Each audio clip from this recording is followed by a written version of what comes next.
आमदार रवींद्र फाटक आयोजित संकल्प प्रतिष्ठान नवरात्रोत्सवात दुसऱ्या दिवशी देखील प्रचंड गर्दी पाहायला मिळते। आगरी कोळी वेशभूषा परिधान करत गरब्याचा आनंद लुटताना तरुण वर्ग दिसून येतो।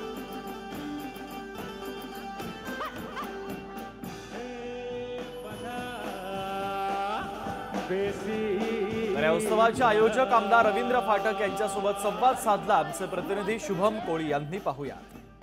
संकल्प प्रतिष्ठानच्या नवरात्र उत्सवाला भरगच्च गर्दी जी आहे या ठिकाणी झालेली आहे। आपण पाहिलं तर संपूर्ण परिसर जो आहे तो गरबा रसिकांनी आपल्याला भरलेला दिसून येत असेल।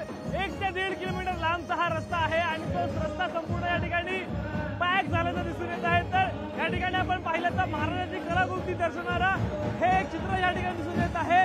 दरवर्षीप्रमाणे यंदाही मोठ्या प्रमाणात गरबा रसिकांनी या ठिकाणी गर्दी केलेली आहे। माझ्यासोबत आमदार रवींद्र फाटक या ठिकाणी आहेत। सर, काय सांगाल, दुसरा दिवस आहे आजचा आणि भरगच्च गर्दी या ठिकाणी दिसून येते। हर दिवशी काल पण एवढीच गर्दी होती, आज त्याचा डबल आहे, उद्या ते ट्रिपल होतं। आणि दरवर्षी लोक वाट बघत असतात गरबा रसिक कधी हा दिवस येतो आणि त्याची 10 दिवसामध्ये लोक एन्जॉय करत असतात। आम्ही हे 18 वर्ष आहे, 18 वर्षामध्ये एवढ्या सर्वच लोकांनी एवढं आमदार या संकल्प प्रतिष्ठानवर प्रेम केलेलं आहे आणि त्यांना जसं पाहिजे तसं आम्ही गरबा खेळायचा प्रयत्न करतो।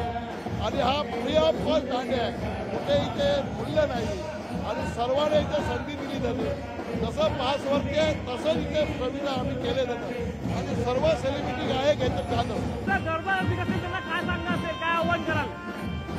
मला सर्व गरबा रसिकांना आपण चांगल्यापणे एन्जॉय करावा, कुठेही करू नये, गडबड न करता आम्ही तुम्हाला जसं पाहिजे त्या सुविधा करू।